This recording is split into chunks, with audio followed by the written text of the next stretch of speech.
Hey everyone, I hope you're having a great week. And I hope that you joined us for SBS and you had a great time. And if you didn't have a chance to do our Staycation Bible study, if you go to our children's ministry page, you will find all the videos and the craft projects there that you can do at home at any time. And I would love to have you watch those and participate with us in those. Well, this week we're talking about one of my favorite topics in the Bible. And it's one of my favorites because A, it's really, really important. And two, it shows us God's great power and really how truly powerful He is. And that story is the story of creation. And you can find the story of creation in Genesis chapter 1 and 2.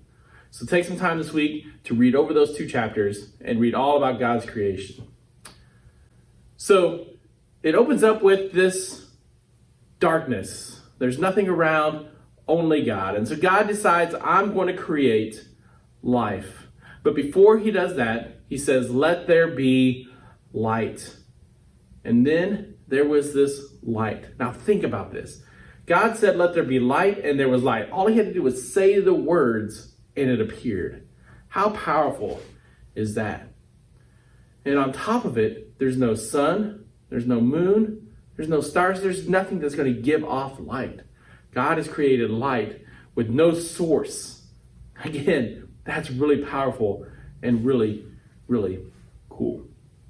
And that was day one. When God saw the light, He said, this is good. Day two, God said, let there be water that separates like the air in this earth that He's created. And so He's created water and He's created air, oxygen. He's created the two elements that we need most to survive, water and air. How cool is that? He's already preparing the world for us. And it's the first two things He does is He gives us light, something we need, but He's creating it out of nothing. And He's giving us air to breathe and water to sustain us. And then God said it was good. Day three, He says, let there be land that separates the waters. All right, let the land produce vegetation. Let it produce trees, and the trees produce fruit, and each tree that produces fruit produces its own fruit. So therefore, an apple tree can't produce oranges, and only an orange tree can produce oranges, and only an apple tree can produce apples. And God says, let there be plants and trees that cover the land. And again, we know that the plants are important to us, right? Because the plants take the carbon dioxide, they breathe it in, and they breathe out oxygen, and we breathe in oxygen, and we breathe out carbon dioxide. Plants work as like an air filter for us. They clean the air and they get it more ready for us to be able to breathe. God is preparing this awesome brand new world for us. And He's doing it out of His words. Think about anything that you've created in your life out of Legos or Play-Doh or out of whatever. It doesn't matter what you've created. You had to have the elements there to create it.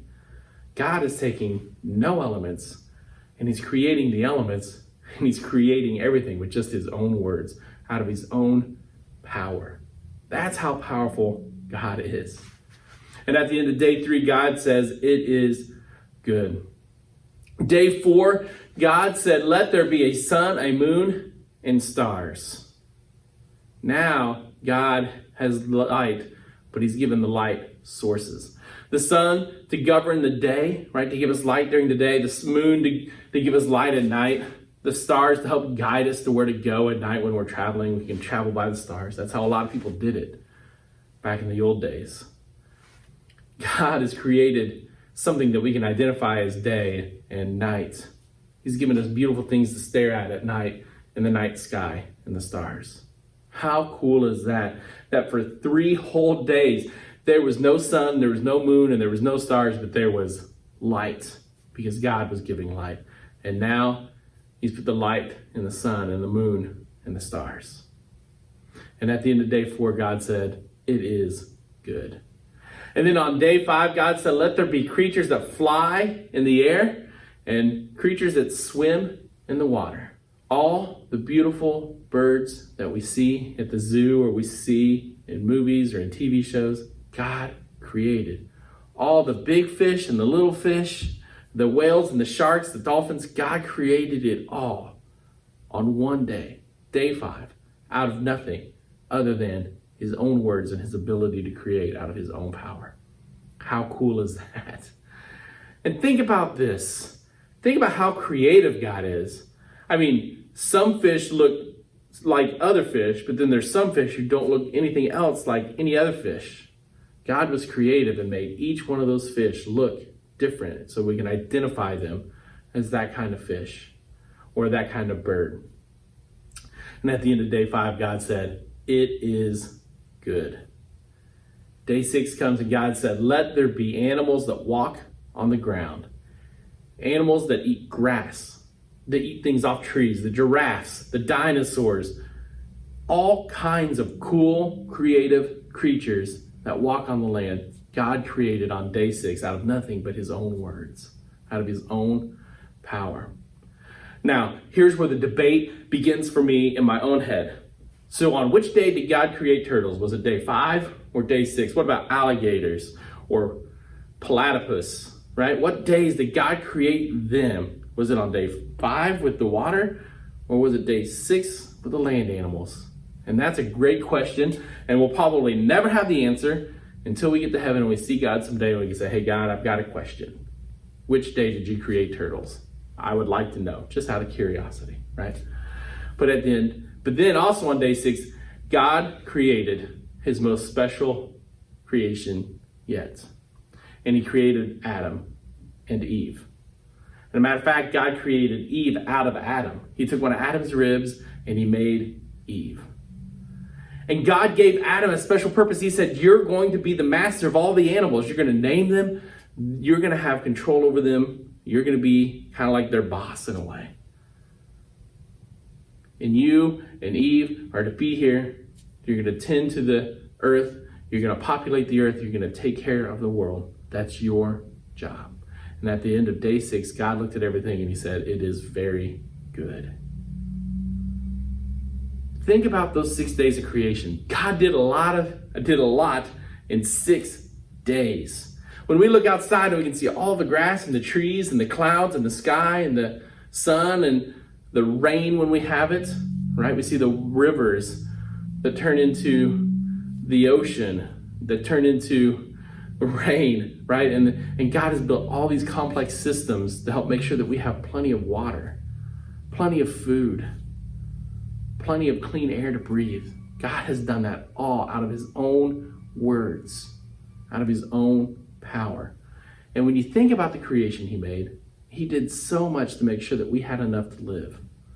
We had everything we need, and he put in systems to make sure things were getting filtered and cleaned and ready for us. Because that's how much he cares for us. This big, powerful God did so much to make sure that we had everything we need, and that everything we need could be reproduced by creation itself. God loves us, and God is all big and he's all powerful, but he takes the time to think about us and what we need. Think about this week, God's creativity. Matter of fact, I would like for you to go out into your backyard sometime this week. Maybe take a magnifying glass and get down on the grass and look at the grass and look how cool the grass looks with all of its blades and the different designs inside the blades, or even look at the dirt or the insects inside the grass that are moving around and the things that you wouldn't see if you're standing up high.